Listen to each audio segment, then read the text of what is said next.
Tiempo de Misterio, un programa para mentes abiertas.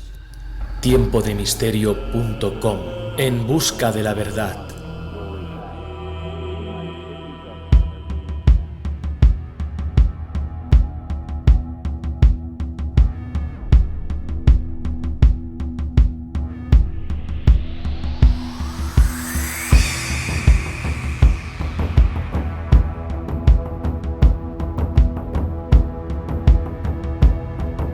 Ángulo 13 no se hace responsable de las opiniones vertidas por los invitados.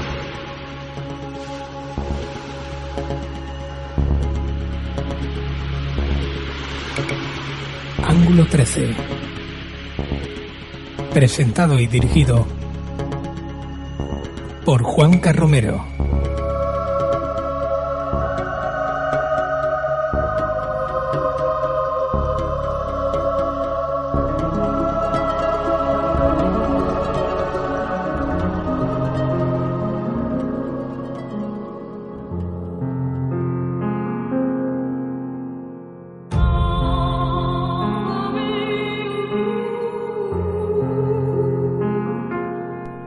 Todo lo que envuelve al fenómeno de las psicofonías, de manera directa o indirecta, siempre está rodeado de mucho recelo y no pocas dosis de subjetividad. Durante décadas, los investigadores en este campo de la parapsicología han tenido que luchar con éxito limitado frente a las corrientes escépticas y negacionistas. Y es que una cosa es buscar explicaciones enraizadas en hipótesis y teorías, y otra bien diferente es pregonar que estas incursiones sonoras provienen de los muertos, porque así lo afirman ellos mismos o entidades superiores. Personalmente siempre he tenido mis altibajos en lo de creer a pies juntillas todo lo que se cuenta sobre este fenómeno. Sonidos de otros mundos, voces de fallecidos, ecos del pasado, impregnaciones sonoras, extraterrestres con necesidad de comunicarse, simples ruidos sometidos a interpretaciones poco fiables. Mucha paja para tan poco trigo. En el programa de esta noche vamos a profundizar en algunos aspectos referidos a esta parcela de la investigación, y lo hacemos reflexionando y conversando con el investigador Raúl López, inquieto y reputado investigador en técnicas de transcomunicación instrumental. En la segunda parte del programa abriremos una ventana a nuestra fonoteca para recuperar una conversación con el divulgador y el investigador del pasado antropológico de Canarias, José Damián Fernández. Con él conoceremos algunos perfiles referidos al folclore maldito de las islas. Programa 263, el número 33 de la 8ª temporada. ¿Te sumas a esta aventura radiofónica? Comenzamos.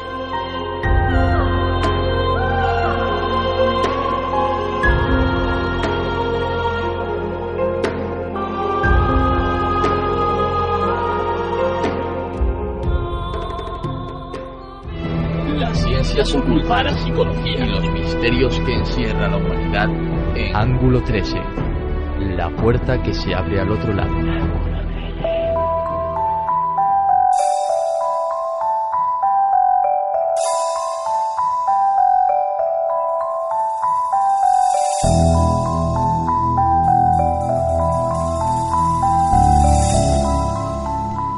La búsqueda de evidencias que permitan dar soporte a la creencia en la vida después de la muerte ha generado a lo largo de los siglos abundante y sugerente material sumamente interesante.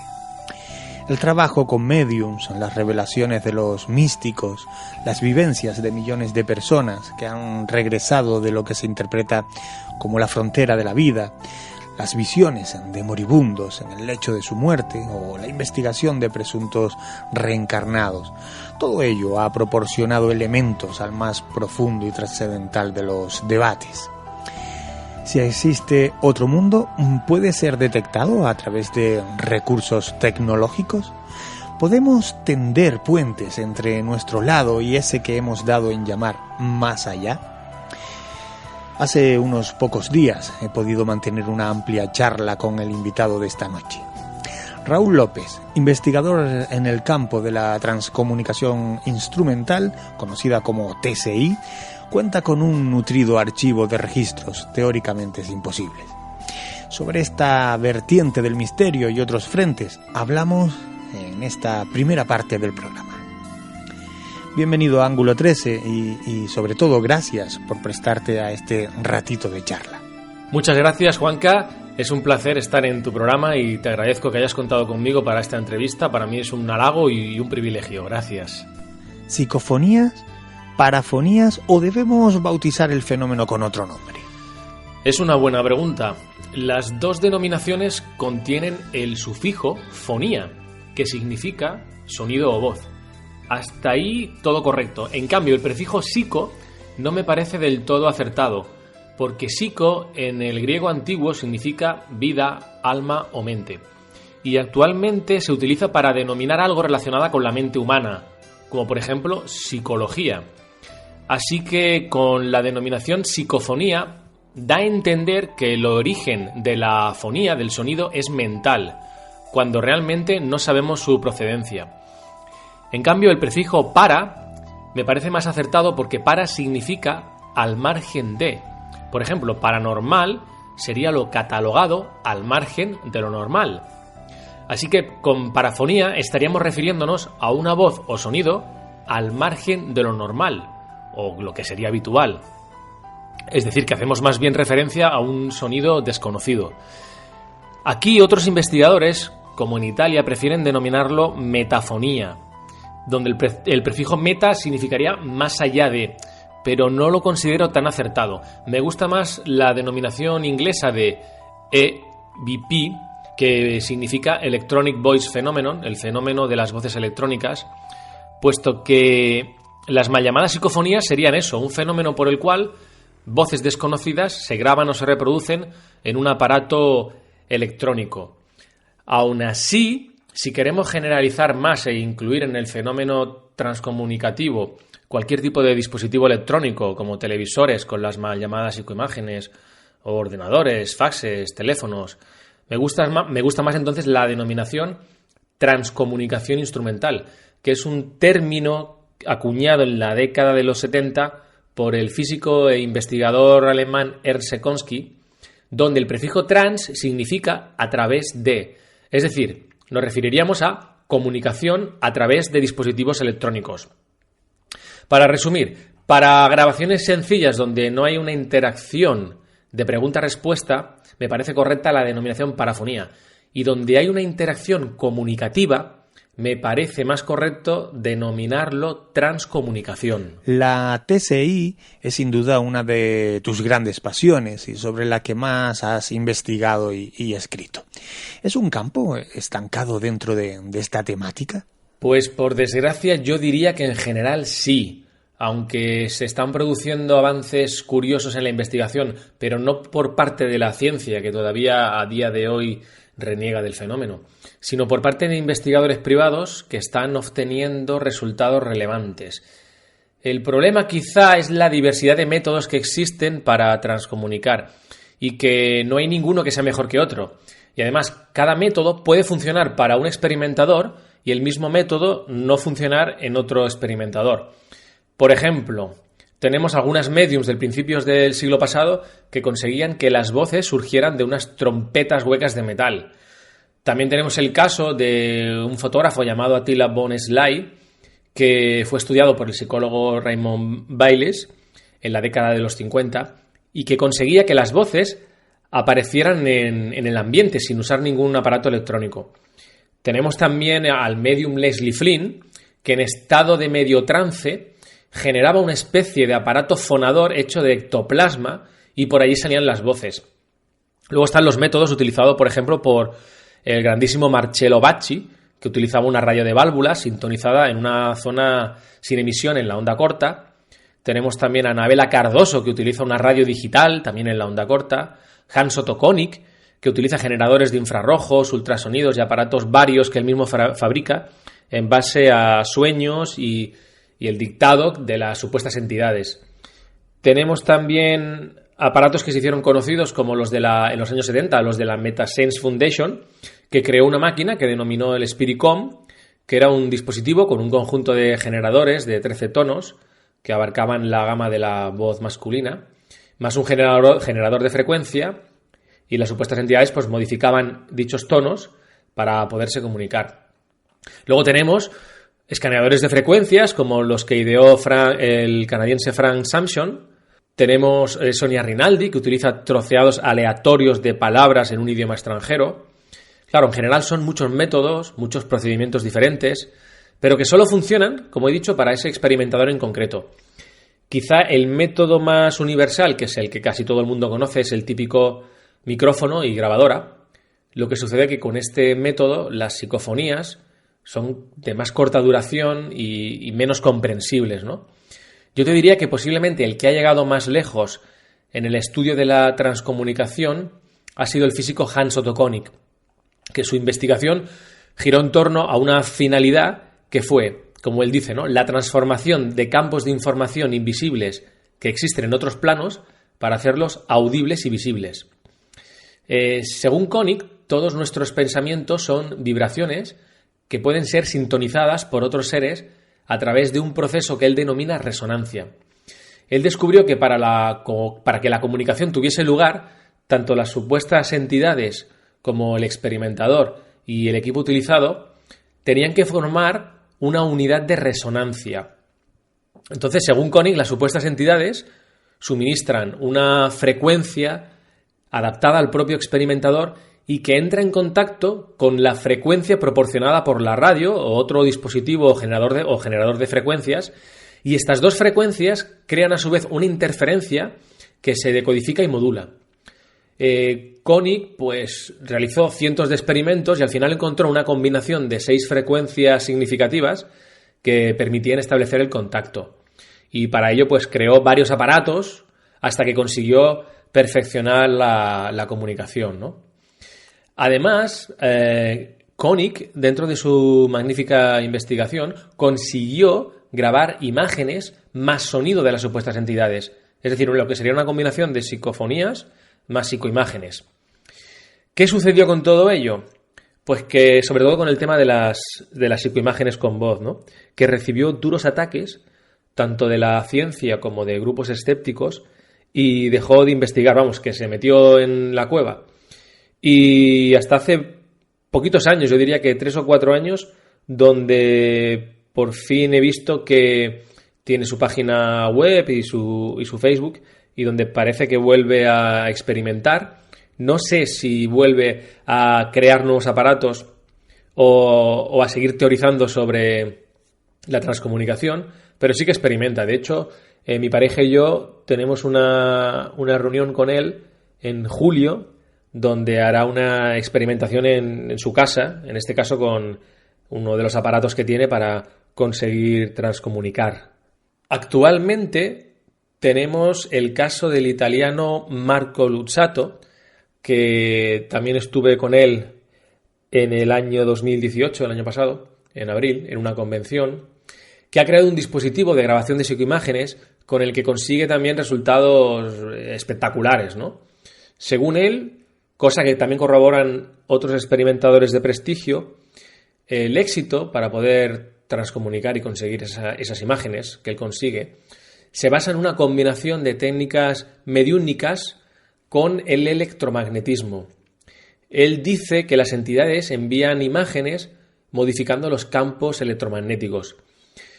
También él ha intentado que la ciencia analice sus experimentaciones y resultados, pero por ahora no ha habido un interés generalizado, ¿no? También, como le ha pasado a Konig, hay científicos que se interesan, ven los resultados, descartan el fraude, pero al final no sé por qué, pero niegan a emitir una conclusión que vaya en contra de su academicismo. Supongo yo que por miedo o porque rompen ciertas reglas.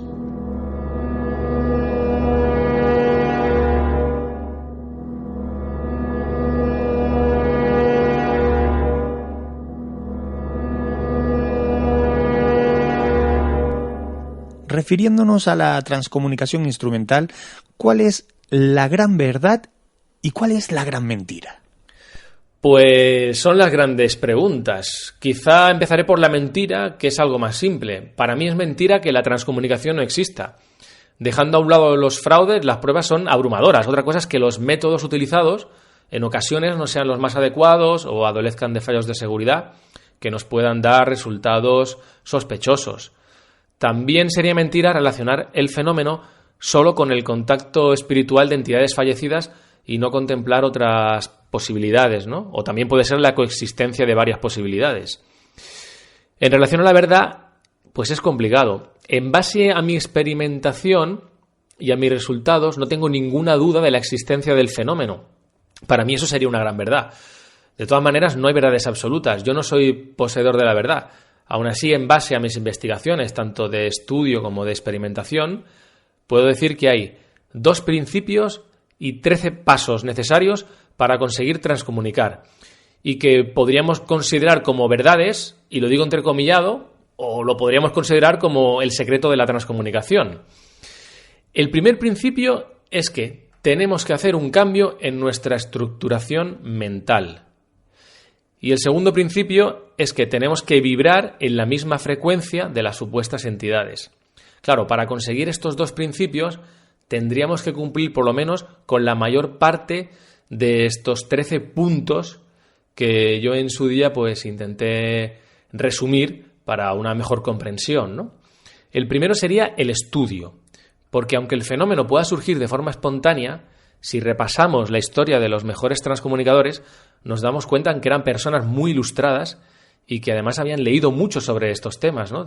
Ya por poner un ejemplo, el caso de Marcello Bacci, que nos dijo que tenía una biblioteca de cerca de 800 libros, ¿no?, sobre el mundo del misterio. Un segundo principio sería la insistencia. Está comprobado también por los mejores operadores en transcomunicación que hay que ser metódicos y constantes. Un tercero sería la intención. Es decir, tenemos que enfocarnos en el objetivo de conseguir el contacto, presuponiendo que nuestro objetivo tiene el potencial de transformar la realidad, que eso es lo verdaderamente complicado. Cuarto, desarrollo mediúmnico. Pues por lo que he podido estudiar y por lo que me he podido entrevistar y visto también históricamente, los grandes experimentadores tenían habilidades mediúmnicas. Algunos eran conscientes de ellos y otros menos conscientes, ¿no? Quinto, meditación. En el estudio que he realizado de los mejores transcomunicadores me di cuenta que algunos de ellos premeditadamente practicaban la meditación, como por ejemplo el caso de Hans Otto Konig, o sin saberlo, en su proceso de ritual de contacto, sus ondas cerebrales pasaban a un estado alfa, ¿no? Porque el ritual era como una especie de concentración, de aislamiento, y eso seguramente sus ondas cerebrales bajan a alfa, que es donde se pueden producir también fenómenos paranormales. Un sexto sería la espiritualidad. Y aquí me refiero con la importancia de acercarse a la espiritualidad y de entenderla. Y esto es importante porque los mensajes de las supuestas entidades están en su gran mayoría cargados de filosofía espírita. Séptimo, desincronización temporal. Y aquí me gustaría hacer referencia al ingeniero italiano y investigador ya fallecido Carlo Maria Tragna, que ideó la teoría del modelo psicotemporal, donde en este modelo se establecen 2 tipos de tiempos. El tiempo físico, que es el que marcaría un reloj, y el tiempo psíquico, que depende ya de cada persona, ¿no? Es un poco ya más emocional. Carlo Tragna llegó a la conclusión que el fenómeno transcomunicativo se produce cuando hay una desincronización entre el tiempo físico real y nuestro tiempo psíquico. Y para ello ideó una serie de técnicas para conseguir dicha desincronización. Octava, simpatía con otros transcomunicadores. Y no significa ser simpático con el resto de experimentadores, que también, sino significa que el contacto, por simpatía me refiero a contacto, el contacto con otros transcomunicadores actuaría como una especie de imán, ¿no? Al estar cerca de ellos, nos imantaríamos, por así decirlo, y nos llevaríamos algo de ellos, ¿no? Algo de su poder, por ponerlo entre comillas, ¿no? Noveno, el estado emocional. Pues sabemos que el trauma emocional puede ser un catalizador de los fenómenos, ¿no? Pero no es el único factor a considerar. De la misma manera que hay transcomunicadores que experimentaron a raíz de una situación traumática consiguiendo buenos resultados, también tenemos otros transcomunicadores que no tenían ningún desequilibrio ni ningún problema emocional y estaban muy estables y también conseguían resultados, ¿no? Pero en definitiva el estado emocional influye, ¿no? Está, creo que bastante estudiado en el tema psicofónico, que es una parte importante. 10º punto, la creencia en el fenómeno, la fe, y no me refiero con fe a fe cristiana, sino la creencia en sí, ¿no? Y aquí hay una frase que viene como anillo al dedo, que sería la de ver para creer o creer para ver. 11. Reafirmación, entrenamiento auditivo. Sería convencernos de lo que escuchamos es cierto, aunque sea dudoso. Es decir, grabamos una psicofonía, escuchamos, puede parecer que no lo sea, pero nos autoconvencemos de que probablemente sí lo sea.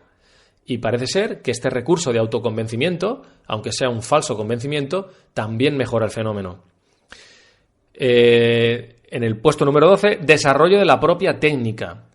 Es decir, que tenemos que crear nuestros propios aparatos, nuestros propios sistemas, por más absurdos que puedan parecer. Y con esto lo que conseguimos es, quizá de una manera intuitiva, vibrar, como diría Hans Otto Konig, ¿no?, en la misma frecuencia que esas entidades que quieren contactar con nosotros. Porque, como he comentado antes, hay un trinomio entre operador, equipo electrónico y entidades.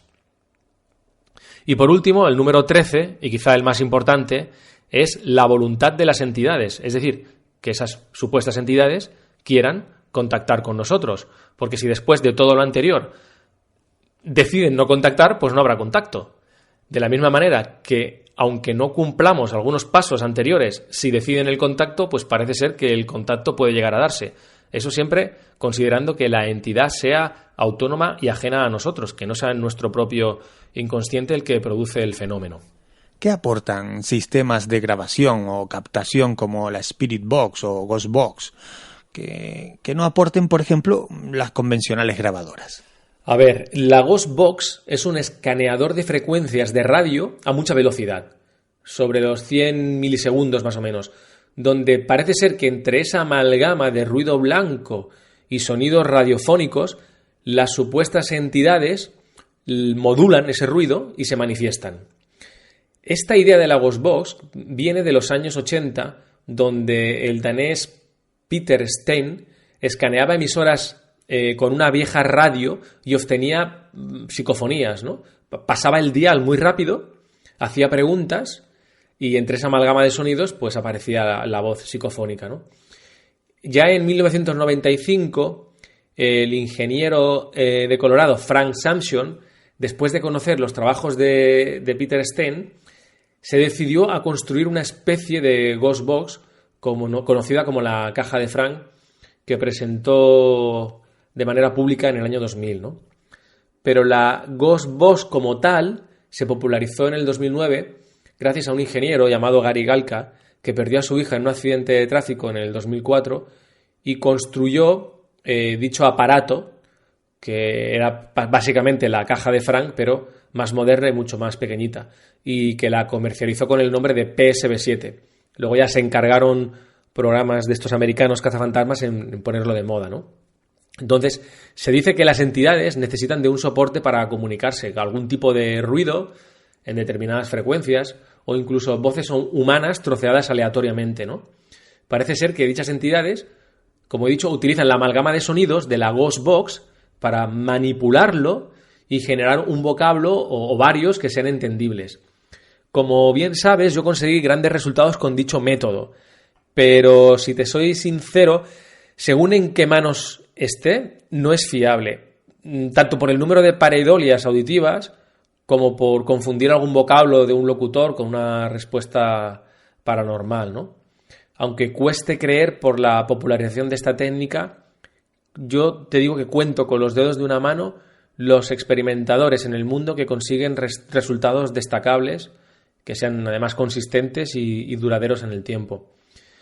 La fama de la Ghost Box es por su aparente facilidad de uso y porque al generar tanta confusión podemos hacer multitud de malas interpretaciones que la mayoría de pseudoexperimentadores dan como válidas y que luego cuelgan en internet. Ahí va una de esas preguntas míticas. ¿Están los muertos entre nosotros? Pues no lo sé. Aunque la gran mayoría de los grandes transcomunicadores pasados y actuales, a pesar de que muchos de ellos tenían o tienen estudios técnicos y científicos, al final acaban abrazando la teoría trascendental del fenómeno, es decir, que la vida continúa después de la muerte. Por eso, a la transcomunicación hay quien la denomina espiritismo electrónico. Y en base a ello podemos decir que el espiritismo se fundamenta básicamente en estos principios, en la creencia en la existencia de un Dios no personificado, en creer en la existencia del espíritu, es decir, en que el alma es inmortal, en la creencia de la reencarnación, en la creencia de que es posible la comunicación con el más allá, y en creer en la pluralidad de los mundos habitados. Y en base a esos principios, tampoco deberíamos hablar de muertos, sino de un estado diferente de la conciencia o un estado diferente del ser. A medio camino entre lo espiritual y lo más metafísico hay una teoría a mí que me gusta, o por lo menos me parece inquietante, ¿no? Que es posible que dichas entidades sean campos de información que se vuelven autónomos.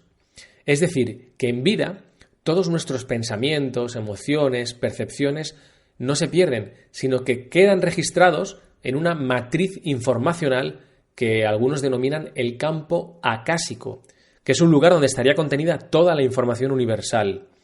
Pudiera ser, tal y como nos dice el filósofo Ervin Laszlo, que ese paquete de información se tornase dinámico por algún proceso desconocido y se desarrollase de manera autónoma, de manera que permitiese crear información nueva basada en la información antigua, en información preexistente, para ser más exactos. La verdad es que lo que hay después de la muerte es un misterio que creo que quedará sin resolver y siempre quedará como una cuestión de fe.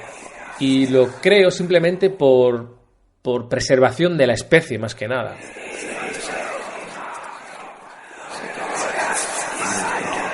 Como con una piel muy blanquecina, incluso brillante, que parecía perdido, ha sido una edad de unos 7 u 8 años y que portaba un camioncito de... Escudriñando una serie de investigadores en esos códices, pues han encontrado que también había un retrato de él, pero de su época joven, y que coincide los rasgos fundamentales con el famoso boceto que conocemos todos, ¿no?, del Leonardo da Vinci viejo. Que ofrece pruebas, que ofrece fotografías, el negativo de la fotografía, que ofrece una historia que está muy bien estructurada. Ángulo 13.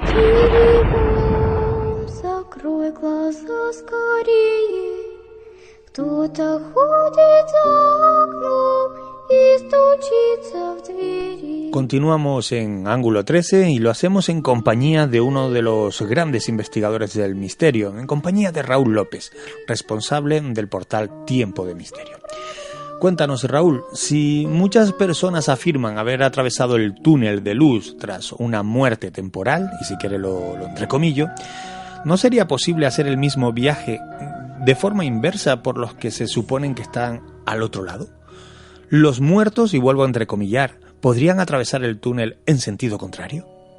Es difícil contestarte a eso. Las supuestas entidades suelen decir que el contacto es sumamente complicado por la falta de energía.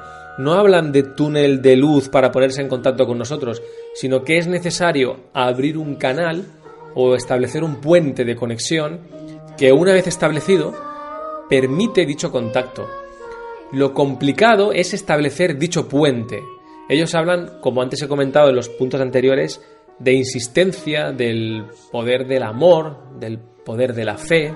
¿Qué opinión tienes sobre la utilización del tablero Ouija en las investigaciones parapsicológicas o referidas al misterio? Pues bien utilizada, me parece un método, aunque más subjetivo que la transcomunicación instrumental. Al final, hablando del contactismo y los fenómenos paranormales concomitantes que lo rodean, no encuentro demasiada diferencia entre el trance mediúmnico, el uso de la escritura automática, las mesas parlantes, la transcomunicación instrumental o la Ouija. Tanto la mesa parlante, la escritura automática o la Ouija necesitan un soporte mecánico para el contacto, ya sea una mesa, un bolígrafo, un tablero, Por tanto, son fenómenos muy parecidos y en el que actúa el efecto ideomotor. ¿Qué es el efecto ideomotor? Serían micromovimientos musculares inconscientes. Y también actuaría un alto grado de sugestionabilidad, lo que no quita por ello que los contactos no puedan ser reales. En todas las formas de contactismos que he nombrado al inicio de tu pregunta, las respuestas de las supuestas entidades son muy parecidas en cuanto a su contenido. El resultado final es el mismo, es decir, que contactamos con entidades que parecen ser autónomas del experimentador. Diría que la Ouija es un método más de contacto, ya sea con nuestro inconsciente o con otras realidades. Es posiblemente el método más sencillo de realizar y de ahí su fama, ¿no? ¿Se criminaliza este tablero con exceso o es poco lo malo que se cuenta de él? Bueno, realmente las películas han hecho mucho daño y también el uso por personas no idóneas o no preparadas. El tablero en sí es solo un objeto, ¿no? El peligro está más bien en nosotros y del uso que le queramos dar. Yo no lo considero un juego, pero como tampoco considero un juego todas las otras formas de contactismos que te he ido mencionando. No lo recomendaría, sobre todo, claro, a menores de edad, ni a personas con problemas de salud mental, ni con desequilibrios emocionales, ni jugar bajo efectos del alcohol o las drogas, ni que lo usen personas deseosas de emociones fuertes o personas temerosas. ¿Por qué? Pues porque también el grado de sugestionabilidad es muy muy alto. Realmente no sabemos con qué contactamos. Posiblemente la mayoría de veces con el inconsciente. Y este a su vez puede ser muy muy traicionero. Llevo 2 años investigando la Ouija junto a mi pareja. Tenemos documentadas cerca de 50 sesiones y a día de hoy sigo sin conocer el fenómeno. Es errático, es cautivador, es adictivo, navega entre la verdad y la mentira. A veces te sorprende hasta con hechos que no tienen explicación. Mi experiencia junto a mi pareja es positiva, pero porque hemos estudiado bien el fenómeno antes de experimentar y lo hacemos con respeto, con los pies en el suelo y con afán de aprender, con afán de conocimiento. Al final, como en otras formas de contactismo, conoces a tus entidades amigas, que son las que te permiten conversar con seguridad y las que te proporcionan posiblemente las pruebas más valiosas. Pero repito, no es un juego. ¿Nos topamos de frente con el misterio o es el misterio el que se tropieza con nosotros? Hay una anécdota donde el investigador y escritor Douglas Scott Rogo cuenta en su increíble libro En busca de lo desconocido que el psicólogo y investigador Raymond Baylis le dice, ante los escasos contactos con lo paranormal que tenía Scott, que hay 2 máximas. La primera consiste en que si uno busca con el tesón suficiente y durante el tiempo suficiente, llegará al final a encontrarse cara a cara con lo desconocido. Y la segunda máxima, que cuanto más aprende uno sobre lo paranormal, más enigmático se vuelve. Y esto realmente cuando lo leí me pareció revelador, ¿no? Porque tanto en mi caso como en el de Scott Rogo fue así, ¿no? Al principio fui tenaz, paciente y firme y el fenómeno, como bien sabes, se me presentó, ¿no? A partir de ese momento, cuando ya estaba convencido de la realidad del mismo, seguí estudiando, analizando y cuestionando. Y ahí fue donde el fenómeno se esfumó. Y tal y como nos dice Rogo Scott, ahí radica la paradoja suprema, que el conocimiento engendra la ignorancia.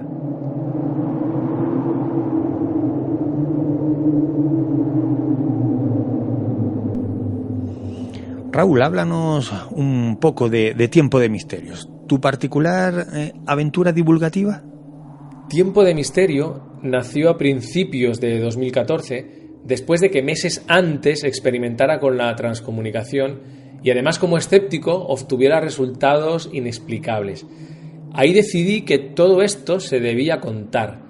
Así que Tiempo de Misterio en principio nació con el objetivo de contar la verdad que hay detrás del mundo de la transcomunicación, aunque al final decidí ampliar el abanico de temas conforme me iba adentrando más y más en el mundo de lo insólito.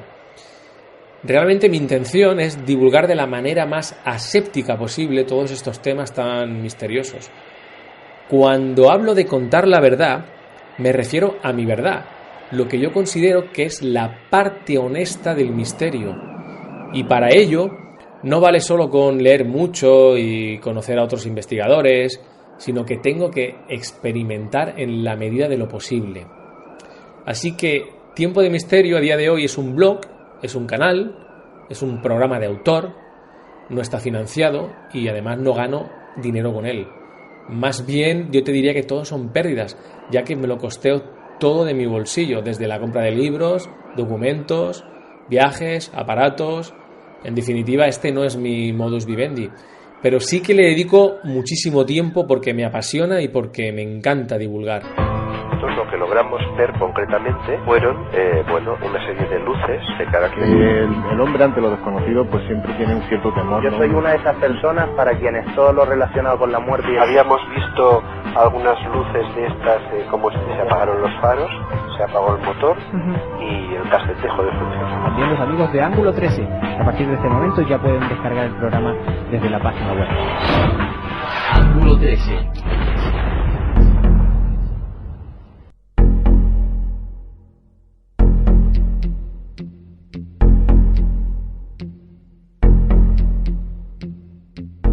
Continuamos en Ángulo 13, fijando rumbo hacia lo desconocido, en compañía de Raúl López.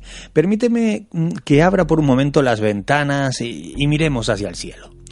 ¿Qué hay más allá de lo que podemos ver a través de un buen telescopio? Si nos damos un baño de realidad, te diría que sabemos que el universo observable es aquel cuya luz nos llega. Más allá donde nuestros telescopios no pueden llegar, no tenemos forma ni de observarlo ni de medirlo. En teoría, debería haber lo mismo que vemos en el universo observable. Sabemos que el universo está en expansión y algunos cálculos dicen que el universo no observable es de unos 10 elevado a la 23 veces más grande que el universo observable. Ahora bien, ¿es el universo finito, infinito, una esfera, un multiverso? ¿Es real? ¿Es una recreación mental? Ni siquiera tengo ahí una opinión formada realmente. Ahora bien, si tu pregunta es metafórica y quieres que te responda ¿qué hay más allá donde los ojos de la razón no ve? La respuesta sería la verdad. Más allá está la verdad. O decirte que más allá de mí estás tú, estoy yo, estamos todos, porque todos somos uno. No lo sé. Como juego mental me parece muy interesante, pero yo no tengo la respuesta realmente. Y la cercana Luna dejó de interesarnos para centrar nuestras miras en el planeta Marte. Algo extraño, ¿no? Bueno, Marte es un planeta que siempre ha despertado pasiones. Junto a Venus son los más cercanos a la Tierra, aunque Venus es bastante más hostil, ¿no? Ambos tienen parecidos geológicos comunes y ambos tienen atmósfera. El parecido con Marte es interesante ya que permitiría estudiar cómo se formó la Tierra, ya que prácticamente no ha habido cambios en su geología. Además, hay indicios de encontrar agua helada en el subsuelo, que sería también muy interesante desde el punto de vista del origen de la vida. Dicen que una de las ventajas que tiene la colonización de Marte frente a la Luna es que su atmósfera, aunque débil, contiene CO2, por lo que hipotéticamente podría extraerse oxígeno con la tecnología adecuada. ¿Somos un producto alienígena? He oído hablar de una teoría denominada panspermia que dice que la vida en la Tierra es de origen extraterrestre. Y según esta teoría, los organismos vivos llegaron posiblemente viajando en cometas. Hombre, yo más bien creo que es posible que en la composición química de los cometas hubiese elementos que ayudasen a que se formase la vida en la Tierra con la caída de los mismos, ¿no? Pero no que integraran en sí organismos vivos. También he escuchado la teoría de la panspermia teledirigida, que son los que creen que una raza alienígena superior trajeron a la Tierra de manera deliberada pues organismos para que generaran vida, ¿no? Aunque eso ya me parece un poco más de ciencia ficción y yo realmente no comulgo con esa teoría. ¿Qué tienen de extraterrestres lugares como Nazca o el Valle de los Reyes? Pues a mi entender, poco, aunque son lugares realmente mágicos. En Nazca recuerdo que estuve en el año 2006 y en el Valle de los Reyes en 1990. En Nazca pude sobrevolar el valle y deleitarme con los hermosos geoglifos. Allí recuerdo que uno de los mayores especialistas del lugar que nos hizo de guía, a mi pregunta de si creía que eran de origen no humano, su respuesta es que de cara al turista intentaban todos los guías mantener el misterio, pero que en honor a la verdad, la mayoría sabe que esos geoglifos fueron hechos por los habitantes de la zona, retirando la primera capa de la superficie más oscura y dejando a la vista la inferior, que es más clara. ¿El por qué lo hicieron? Eso sí que sigue siendo un misterio. Podrían ser centros de adoración a los dioses, pero lo que no creo ni que sean pistas de aterrizaje de alienígenas ni hechas por extraterrestres. Son creencias que vienen de alguno de los libros de Erich von Däniken y que para mi parecer hicieron mucho daño. Por cierto, también decirte que es que no hace falta subirse a una avioneta para ver las líneas de Nazca, sino que ya son visibles desde colinas e incluso desde plataformas de unos 5 metros de altura que pude también ver en la zona y pudimos también subir y desde esas plataformas se podían observar las líneas, ¿no? Respecto al Valle de los Reyes, lo visité cuando tenía unos 15 años y me impresionó muchísimo. Parece un lugar mágico, pero también me pareció a su vez humano. Lo que sucede es que tendemos a menospreciar conocimientos de culturas antiguas, porque parece más sencillo para algunos asignar esas descomunales obras a las manos de un alien que no a la propia humanidad. ¿Está la investigación y divulgación del misterio atravesando buenos tiempos? Pues depende. Las redes sociales yo creo que están haciendo mucho daño. Te puedo decir que más del 80% de lo que veo, escucho y se comparte en las redes sociales es falso. La gente comparte sin verificar nada, sin espíritu crítico. Y a veces basta una simple búsqueda en Google para saber que dicha información que están transmitiendo es falsa. Pero no se hace ni siquiera el esfuerzo, se da la información como válida y mientras más esperpéntica sea, mejor. Por otro lado está la necesidad actual que tiene la gente en creer. Yo creo que ahora es cierto que hay una mayor aceptación hacia estos temas. Me parece que estamos en una era más espiritual y creo que en eso la fortísima crisis económica que hemos vivido ha ayudado. La gente ha buscado esperanza y consuelo y también ha decidido reencontrarse, como una manera también de escapar de los malos momentos del pasado. ¿Cuál es el principal enemigo de este tipo de divulgación? La ignorancia. En este mundillo se cuelan personajillos que lo máximo que han leído es la sección de horóscopo de algunas revistas. También te diría que el ego, en el sentido de la aceptación y el reconocimiento de los demás, que puede llevarte a falsear o a exagerar.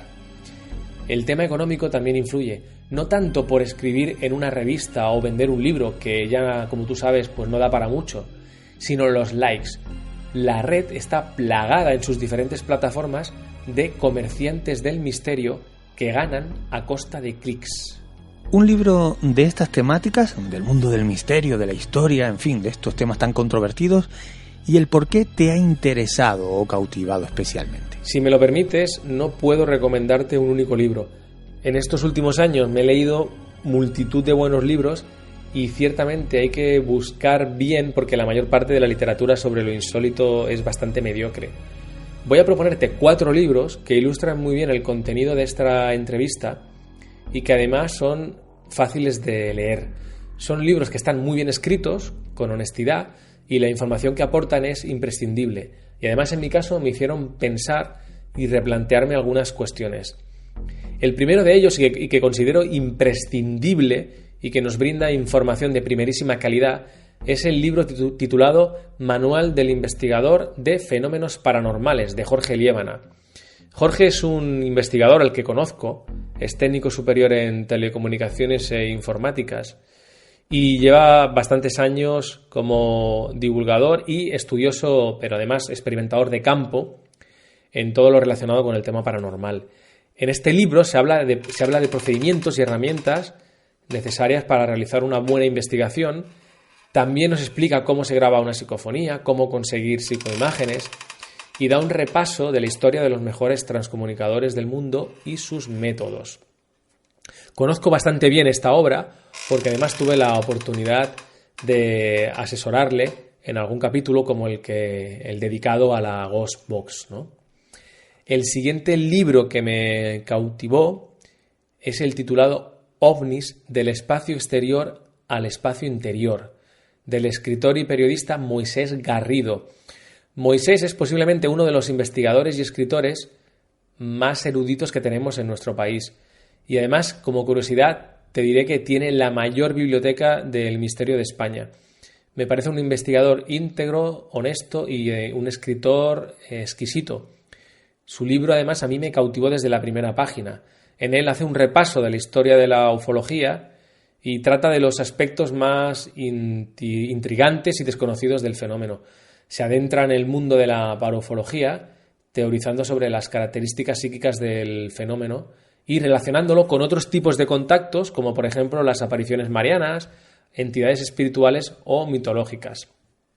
Ya adentrándonos en el mundo del espiritismo, recomiendo el libro Tratado de Espiritismo, del psicólogo John Aizpurúa.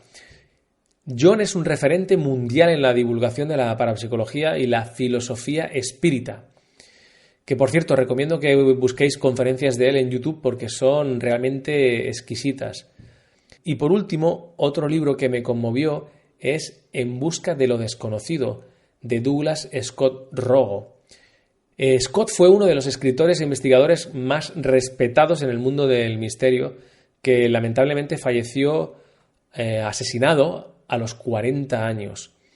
Y el libro trata de diversos temas de la parapsicología desde un punto de vista animista, es decir, más bien psíquico y no tanto espiritual. Me pareció un libro delicioso del que hay que leer.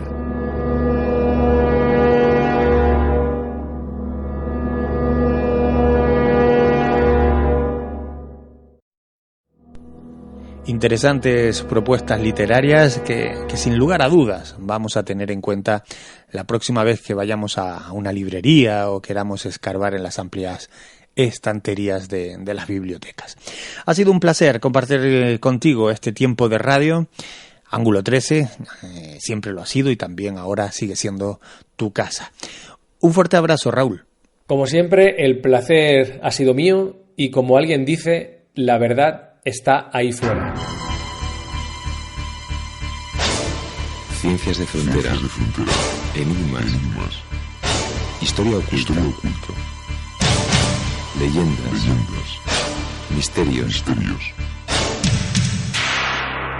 Ángulo 13. Rozando los límites de lo explicable. Editorial Cursiva pone todas las herramientas para que puedas publicar tu libro. Tú escribes y nosotros hacemos todo lo demás. Contáctanos a través de la página web cursivaeditorial.com. Editorial Cursiva. Vamos a dar mucho que leer.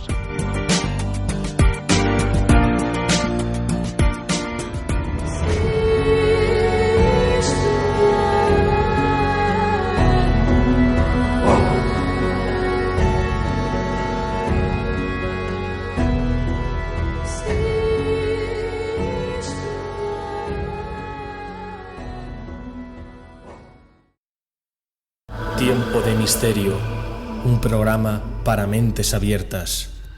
Tiempodemisterio.com, en busca de la verdad.